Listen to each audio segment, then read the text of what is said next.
بسم الله والصلاة والسلام على رسول الله صلى الله عليه وسلم. halkan caawa waxaa nala jooga boqorkii reer Ashcaab boqor Ilmadow oo nagu soo booqday xarunta aan ku leenahay magaalada Shaafiil. marka hore boqor aad iyo aad baan ku salaamayaa xoogaa wareysiyana oo kula yeelanaya soo dhow. waan dhawahay waxaan salaamayaa ummadda Soomaaliyeed gaar ahaan ummadda Somaliland. والسلام يا سلامة إسلامك. السلام عليكم ورحمة الله وبركاته. أقابل ميديا وندوه هاي مركو هذه مرة ما بندوه مدة إذا عاد السلام ملك استيشوا قدريد هذا. عاديات بتبغر ما حصلت عاديات الله يبارك يو وحنقول كذا ما هنقيا سيدا النوع عشان رول با مريس إلى كل يوم أدقوا عن ولبا كنت لقين عاديات بقول سلام يا caawa waxaa aan laba saddex kalmadood ka weydiinaya boqor adigoo boqorkii guud ee beesha reer Ashcaab haddana waxaad ogtahay beesha aad ka soo jeedo inay muddo hadda lagu qiyaasi karo 32 sannadood ay ka maqnayd kursiga Soomaaliland u sarreeya muddo dheer mucaaradnimo dheer kadib maanta boqoroo beeshaadi waxay ku guuleysatay kursigii Soomaaliland ugu sarreeyay waxaana ku guuleystay madaxweynaha cusub Cabdiraxmaan Ciro. ma waxaa noqon doontaa dad mucaaradnimada muddada dheer soo ahaayeen mar hadday kursiga heleen cad koosta oo dadkii muddada dheer isku mucaaradayeen ka cad koosta mise beeshaadu waxay noqon doontaa iyo madaxweynaha jamhuuriyadda Somaliland ee cusub dad isbedelkii ay ku codeeyeen ee dadku maaragtay isbedelkii ay ku kaabeegareeyeen ee dadku ugu codeeyey dadka kaga rumayn kara insha Allah kaga rumaynaya waa sidaan anigu aaminsanahay. أقابل ميديا وكسلام يا مرة هذه مستحبة سؤالات في عام بدويديس ودكتور باشا يروح كم غريب أنا باشا يساق أردن بانوها من Somaliland دبان بقروه ميد جودة شوجا يميد دبت شوجا أبي يصد السنوات ساعة كذا واحد سوا صح أنا كم غريب أنا وحكومته باشا خاص هانك سوتشي ده المرة والبرا مدحوينها واحد دورني بيل خاص يميد دورني Somaliland ودبا دورني شيء taana waxaan arkaa inaan ciidiyay nagu si gaar ah ugu xadgudbinayn ay ahayd muraadiyada Somaliland ka jirto shacabku ciiday codkooda siinayaan iyaga fartooda iyo gacantooda oo ah xor ah way Cabdiraxmaan Maxamed Cabdilaahi Ciro Cigaal waxa uu yahay madaxweynaha qaranka Somaliland mid bari jira mid galbeed jira mid Somaliland koora kastuu joogo madaxweynuhu shimbirta dusha martaba la weydiinaya dad iimayl laba noo dhaqan laba noo umada jecel baan waxaan ilaahay uga baraya inuu ka noqo kii umada walaalayo waan walaalaynayaa wax cadowtinimo cidnaba noogu jirtaana maxaafid iyo mucaaradtoona ma jirto waa ummad walaalaabonay ummad qaran wadalaabonay ummad ismees ka soo saartay waxa aan rajaynayaa madaxweynahan maanta qabsay kii lixaadii kii ummadda walaalayn lahaa xurgufta ku dhex jirtay ee inta garaadka liidatay u kala gelisay kii ka saar lahaa inuu noqdo ilaahay uga baraya waan hubaa uu samayn doonaa wax colaadaho haddaan nahay beesha garxashada carabka adigu aad ka dhowrtaan dhabta ugu dhufto wax colaadaho cidnaba noogu jirtaa ma jirto mid dal joogay mid dibad joogaba waxaan san la yaabanahay oo halkan ka dhex galo 1 minute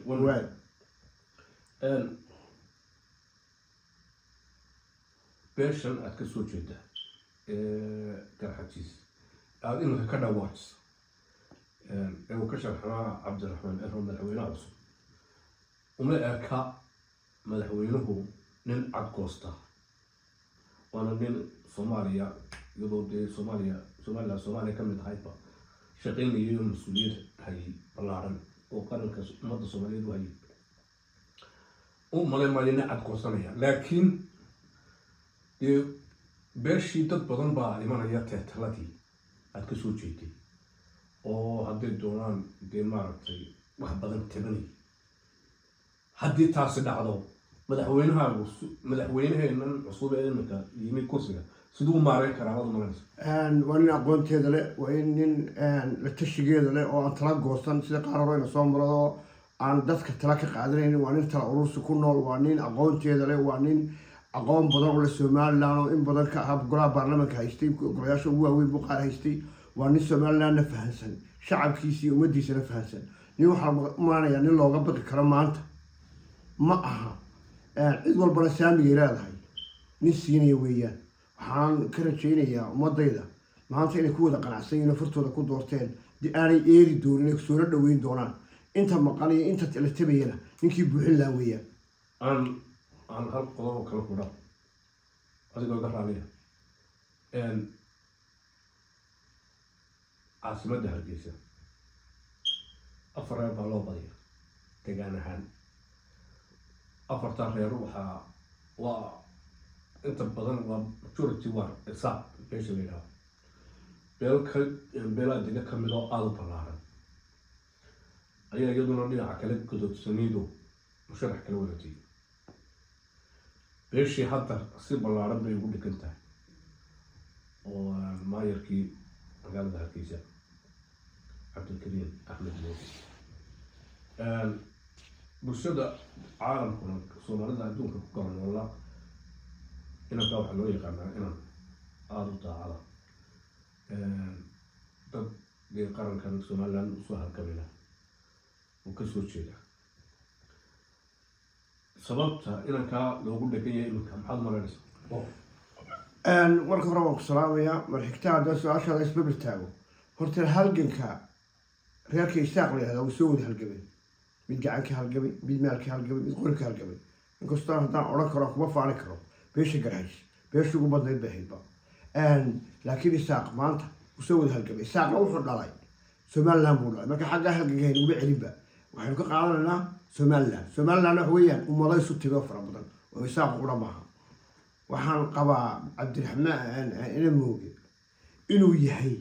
maayarka qura ee aynu maanta ina soo maray waxqabad hadday tahay caruurtaa sheegaysa caruurta way tusoo taabsiba imika socota waxaan kuu soo saari karaa iminka telefoonkaaga ama bahalkan aad kaga duubaysa kamarada kaga duubaysa haddaad dib u gasho waxaad soo saari kartaa shalay waxay ahayd iyo maanta say tahay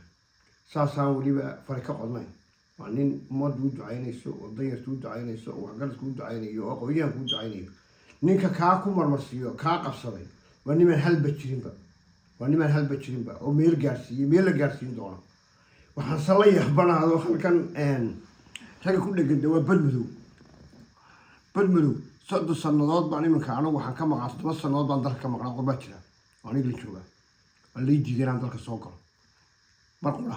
cashuuraha dalka wixii aan hanti ku lahaa dalka cashuuraheeda bil qura may habsaamina bil baa cashuurta waan bixinay mar qura kama hadalo maan odhanin waan awoodi karaa afkaa ku hadlay ciyaar suuqnimada ah maan odhanin cashuurta bixin mayno reer hebel baa noo ma haysana dalka cashuurta bixin mayno weli xukuumaddii waxa haysta Sacad Muuse haddana iyadoo caynkaa tahay ayuu haddana intuu leeyahay cashuurta xaggeega loo soo dooran mayno xukuumaddiina asaga haysta waa aqoon gaab 7 sano dalka waan ka maqnaa cashuurtana waan bixinay gabadh baan kusoo guursaday markii dalka layga mamnuucay martiiba ku furan antay kale waa diintii way kaa furaysa halganka intaa leeg baan usoo maray nin qura tabanayo oo doonaya in wax ka tiiraayo iyadoo ka sheegana ma jirto ninka lagu lahaa buurmadow aan intaan dhammeey geesiba gaagalo buurmadow 5 sannadood buu dibadda wareegay maanta markii doorasho timu tegay anna haddaan sii socda isagoo dalku weli jooga xukunkiina asagaa haya ninka caynka hale sharciga la mariyaan doonaya waxaan ballaahi oo billaahi oo tallaahi qaadaya inaan jeer ka dhigo waxaan u sheegayaa amniga somaliland booliska iyo booliska iyo ina moogaba inay xidhaan oo sharciga la marayo hadda qaran dimi weyn buu halkaan ka dhex galo boqor sidaan horta boqorkii isaaq waa tahay guud ila agteedana sharafaad ku leedahay waana ku ixtiraamaya hadalkaaga laakiin ninka waxaa ku jirtay hanjabaadaan horaan ku weydiiyo waxaan kuri beeshaadu maanta haddii ay awoodii qaranka hayso laga yaaba inay cadkoosato si wanaagsan baad ma joogto waxaad tiri may hanjabaadan iminka aada hanjabaysaan dee waxay u eg tahay inaan maaragtay dee wax jiraan yeelkadeeda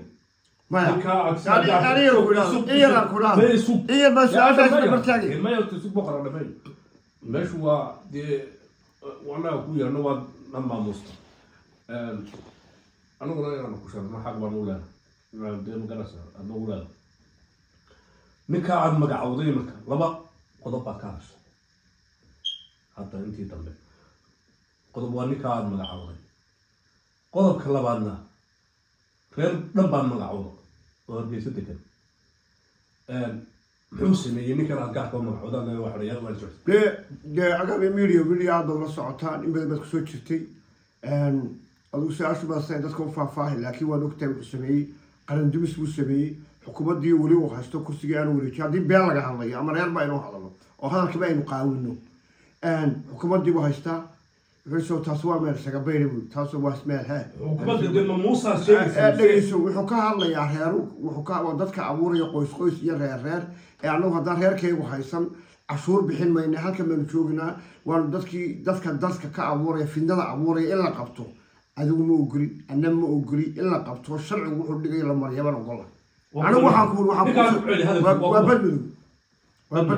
أول كان ميديا وحكي له إنه وده مغرين ونقول جودة شو جميل دبت شو جميل جودة شو جميل وعايز مي إنه إنه موجود وتيرنا يقولها عشورته بحين ما إنه تبدي إنك كان عندك عشورته قف ورص على المصيبة الصينية أنا كمان بفرع عرب كاسة كل فتي تيوم الوجه وابي هذا وسع على المصيبة كذا هذا هو قرص مال لي هذا قرص مال لي هذا من عبد الرحمن دورتي موسى دورتي سينايا دورتي نيكستو هالك سو تاغنا دورتي قرنيمه يو قادنay qarannimadii waa in xeerka ay leedahay anu qabiilku ma hadlay xeerka ay leedahay la mariyaa lana xidhaa sharciga xidhaya anu ma xidhayo anu reer ma xidhayo sharciga xidhaya sharciga in la waafajiyo baan doonaya waayahay isu waayahay hadii kala saartaa badmadu mash meelu shakhsi kan mid ah reer Soomaaliland oo shacab ahayn ma madaxweyne soo kacdo maya waa oday dhaqameed oday dhaqameed kula saameyntiidu dalku leedahay saa dagaal abaabul iminka waana ilaahay rasuulkiisa ka baqanayn in badan ma kasban gabi kara oo madax ka bedeli kara oo dumar iyo carruur badan tahay marka waxa aan cayn karo leeyahay dastuurkii waynu ka guuray reeribnimo qaran baynu isu taagnay cabdiraxmaan maxamed cabdilaahi cigaal dee maynaan dooran habari isbay dooran garaajnimo dooran habar jeclama dooran isaaq oo dhan baa doortay waxa Soomaaliland oo dhan baa dooratay cid kasta yiinba Soomaaliland dhan baa dooratay dadka uu abaabulay xaguu ku kicinayay madaxweynaha wuxuu ku kicinayay dalka oo dhan buu qasgalnay wuxuu ku kicinayay ina mooga buu dhafoor taabanayo madaxweynuhu ku kicinayay waxaanu kale waxaynayay reer buu ka dhigay marka maxasta iyo dumarka iyo carruurta iyo mangaabka ayuu khaldaya marka dastuurkeena sharci baa uga yaala sharciga uga yaalo in la waafajiyo inuu sheegaya sharci ka jira wadanka marka soo boqor boqor buu sheegtaa marka reer baa soo boqorku وبقر كوز وبقر هذا أبغى أقول بقر كله أنا كات كده واتس أديك يو كل ما نقول باكين لبدي الباك إديك قالوا إديا أنا غدان هاي قالوا يمر يشتوك بدين وأجل إديك أذكر هذا ميريا كذا بتها وحين الدرك قبلها نيكستو قربت شوجيني جودات شوجيني محافظين من محافظين با وحكاس هارن مسؤولية كاس هارن إن الناس كقرصوا كجبت معه وحين الدرك وخلخل جرينا هي إن أذكر هذا شو ميريا صورته أيام اللي جاب هاي أذكرهم قصوا بقرو أنا جو حابون اللي يقولي وحين ورا كلام الأربعة وصلنا وحين عن وراسي ما يذكروا خلخل بطل كورا وكسامينسا هي خلخل جرينا شعبك عيني ما طلعك عيني وكسامينسا يا أخي قبضت معه تنا دولتي اللي جبري ما هي حرب قفل الباب كيسوي وحي خلطنا إنه قبته وحق ولي مسؤولين بالينا ولا صار قرب تشوي ولا تشوبه لكن أنا في ميسان وكل بيس سوق عطانا صوت وصارتان كلمة قاعدة دوبسو أيام لو بعين ومسؤولين إنه صار أرجع سأدي قبل مدوز كده حياة كأكون إمكي على كل حال واحد كده واحد تدبس المدود ما أنت جوتك يا كم نوعي مدحوين مسبيح عبدي هذا أرجع سوى وأروي هذا أرجع سوى بقر لما واحد بيعرف أكو هذا واحد ما كخذيه واحد كانوا كده واتساي أو أنا نقول أنت اللي كان يهرم مقال إنهم بالأول جدوا فريق كاس ما يتسون reerka ma odhan inaan saaqa qabo ma odhan reerkaasi ahayde waxaan u furay markii la diiday inaan dalka soo galo ama aan xabsi galo ee aan intaa ka maqlaan biir u diriyay inay raayahay waxay noqotay inaan dulmiga dhakada ku qaaday adduunyada maanta weeyaan birtana waa aakhiro marka anigu aakhirada ilaashanaya ana arkay dee jiibkii xumaaday ee halkaa taagnaa inaanu iga soo dhaqaaqayn aniga oo uun dadka baraarujintooda uun saan imika u wado markaana u wadiyey khaladna lay fahmo dowladdii fahantay inaan sii daayo bal ninkaan sii daynin ee gudihii ku jira cashuurtii cunaya 4 mushaar u socoto badmadow 4 mushaar ku dhacayso ee dhabarka la soo taabanaya loo maanta hadal inta 10 kun loo dhiibo ee hadlaya ee ummadda isku qaxinaya ninkan uu yiraahdo buurmadow waa dhigi 5 sanadood buu ka maqnaa imika ugu horeysa waa loo diiday inuu dalka soo galo dalka inuu soo galo waa loo diiday anoo qura maaha waxaana keliya saarana maaha waxaan khayr qarka qobo qosra ku dhan waxaan ku qabo jiidii ku ximaaya inay haystay buu ahaa aqoontoodan ciyaari welina anugu reer beeleed gaara ma ataagin waxaan ka hadlayay umar bay iftiiminayo wixii dalka iyo dadka u daran bal dembiyada ka gashay dadkeeda kaga mamnuucay wadanka wax ma nala wadaagi kartaa haba yaraa maxaan waad ogtay adba waad ogtay maxaan kaaga tilmaama wax weeye miyay tiraba leedahay dee waxa aan ummadda ku baraarujinayna aan ummaddeeda kor ugu qaadayno ee aqoontooda ku korinayno ee aanu ka hadalnay ayuu baana lagu haystay annaga waaban dhaqameed baaban dad baa lagu haystay waysab ay isu tuuraan waysabka ay dhalinyadu ku sheekaysato ee guruubada qaar baa lagu xidho 7 sano ku xidho jeelka buucaynka oo jirgacaysa samay kama hadlayna taa maanta ka hadli maayo dibna ugu noqon maayo oo kama hadlayo sheeka tagtay dib ugu noqon mayno madaxweynahaygii buu ahaa hadduu go-aankaa gaaray anna inaan dalka intaan nabadgelyada ilaaliyo ka joogaabay ahayd beeshayda maan kicin weerar waan qaadi karay 40 tignika halkaa intaan ula baxoon hawd tago anigu weliba qolada hawdkaan oo gaashaama Ethiopia ka tago yaan gaashaama tegila 40 tignika yaa isciidanay ma soo qabateen beeshaan ku cabaado ha dalka dagaal ba ka ridi karla waadheeda si wacan bay u dhigeystaan beeshaan ka soo jeeda waan qari laakiin dalkayga iyo dadkayga iyo ummadayda turaya inaan khaal ka qabto inaan tusin wada khaldan furin mid aniga birilay ma doono inaan furin baan doonay jidibkaas uu iska tegay dadkiina way ka maskax badiyeen aqoontii aan la doonay aqoonta dadku inay kortana way heleen waxay u heleen dee way sugeen codkoodii bay farku bedeleen yaa qalbigii maskaxda ummadayda u daayo ninka markii maanta mushkiladii wada ee bartii ka bilaabaya ee habeena dalka ka maqla habeena ka dhicin ee weli kursiga haysta ee weli cabdiraxmaan loo dhaaray haddii beelba laga hadlo beeshu kasoo jeeda loo dhaarin ee kasii moogeen ininka inankaa yare maanta ka dhigay washington baad moodaa iyo london wadooyinka uu ka sameeyey welina way socotaa waba hadda labadii gabcood iyo labadii adina xarigga laga furay oo loo sii daayay cabdiraxmaan dewakiil waa maanta loo sii daayay oo dowladdiina ay taageersantay marka dowladdu may taageersaneen oo loo sii daayay dee wuxuuna gaarsiinayaa heer caalamiga ay ku noolaynu gaarsiinaya ninka cayrkaasi halku ku faani lahaa oo odhan lahaa 10 dolar inankaasoo kalaa baynu u baahannahay reernimo ka soo qaaday kursigii weli asagoo haystaa